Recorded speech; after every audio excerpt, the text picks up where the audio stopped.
एक चोरी और डर की शुरुआत। तुमने जो लिया है वो तुम्हें वापस बुला रहा है। एक गलती जिसने जीवन बदल दिया, क्योंकि चोरी का बोझ भारी होता है। अदिनादान, जो लिया है वापस करो। कहानी शुरू होती है एक रहस्यमय सिक्के से। एक हाथ बढ़ा और चोरी की शुरुआत हो गई। जैसे ही सिक्का उठा, चारों तरफ अजीब खामोशी छा गई और दूर कहीं एक साया उसे घूर रहा था। उसे लगा कोई उसका पीछा कर रहा है। फोन पर संदेश आया, वापस कर दो। डरकर वो रात की सड़क पर तेजी से बढ़ने लगा। एक सीसीटीवी कैमरा अचानक उसी ओर घूम गया। जेब में रखा सिक्का अपने आप कांपने लगा। हवा तेज हुई, जैसे कोई चेतावनी दे रही हो। साया और पास और गहरा हो गया। वो छुप गया, पर डर उससे बड़ा था। पुरानी मूर्ति के पास खड़ा, खुद को असहज महसूस करता है। मूर्ति की आंखें जैसे उसे देख रही हो। वो सिक्के को मिट्टी में छुपाने की कोशिश करता है, पर साया उसके पीछे ही खड़ा था। सड़क की लाइट्स एक एक कर बुझने लगी। उसके चेहरे पर डर साफ दिख रहा था।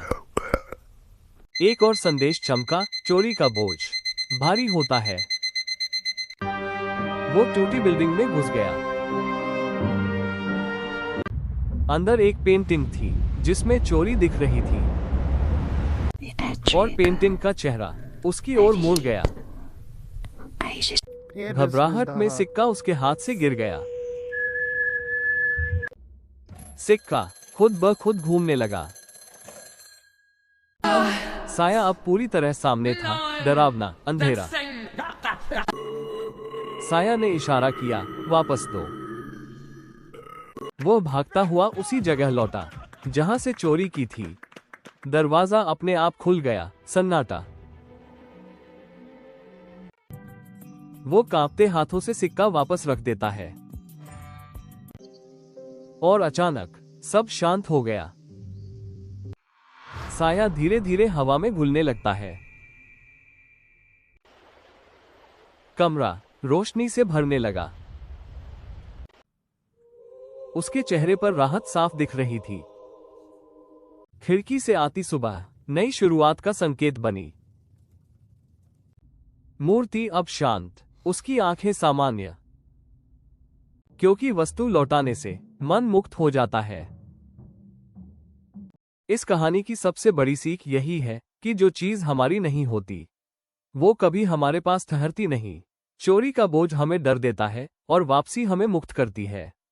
बुद्ध ने कहा था, अदिनादान मन को बंधन से आजाद करता है। याद रखिए, जो आप लेते हैं वही एक दिन आपको वापस बुलाता है।